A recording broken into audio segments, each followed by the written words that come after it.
Bonjour à tous, je voulais moi aujourd'hui aborder la question de la censure et de la tolérance. Alors on a Karl Popper, un philosophe, qui a défini ce qu'il a appelé le paradoxe de la tolérance. Il explique que si on laisse les intolérances s'exprimer, on ne peut pas garder une société tolérante. Il faudrait donc, d'après lui, être intolérant face à l'intolérance, quitte à utiliser la force. Parce qu'aujourd'hui, on le voit, les batailles font rage sur les réseaux sociaux. Et l'une des méthodes dans la guerre d'idées est de tenter de réduire au silence son adversaire. Mais ça marche moyen, parce que on se retrouve avec des accusations de censure d'un côté et de l'autre, et on a le fameux effet Streisand.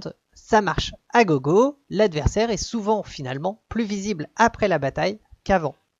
Quand Dieudonné se fait virer des plateaux télé, que ses spectacles sont annulés, eh ben, il devient une star sur YouTube et son message est encore plus partagé car flanqué du sceau de l'anti-système.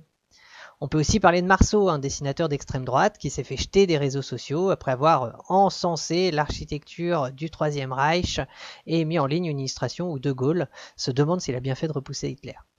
Évidemment, il a hurlé à la censure, il a attaqué les Social Justice Warriors qui ont eu sa peau sur les réseaux. On a aussi Éric Zemmour. Les médias continuent de l'inviter, il est condamné pour provocation à la haine, mais il continue d'avoir son émission de télé tranquillou, juste parce que la polémique fait vendre et que ça fait cliquer. On peut même aller jusqu'à YouTube qui arrive à mettre dans ses tendances des vidéos créées par des complotistes pro-Trump et pro-NRA. Tous ces colporteurs de haine vont donc sur tous les plateaux télé, vont sur tous les réseaux sociaux, hurler à qui mieux mieux que ouin ouin ouin, on peut plus rien dire, et on leur tend les mégaphones pour le dire. Ironique, non ?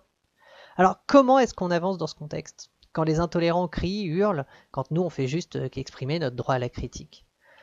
Je vais juste vous laisser avec ce strip d'XKCD traduit par Maître Elas qui traduit personnellement bien ma pensée, mais j'aimerais aussi avoir votre avis sur la question.